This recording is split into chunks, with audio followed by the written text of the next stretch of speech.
Terekam kamera, wanita masukkan satu lusin kaos ke dalam dasternya lalu pergi dengan santai.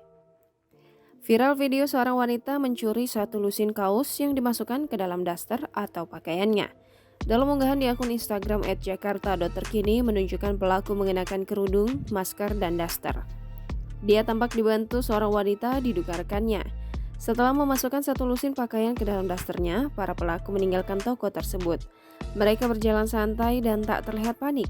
Setelah ditelusuri, kejadian tersebut berlangsung di Pasar Tanah Abang, Jakarta Pusat pada Jumat 6 Agustus 2021. Video itu merupakan hasil rekaman kamera CCTV milik pedagang pakaian di Pasar Tanah Abang. Kapolsek Metro Tanah Abang, Kompol Singgi Hermawan mengatakan pihaknya telah menerima laporan tersebut.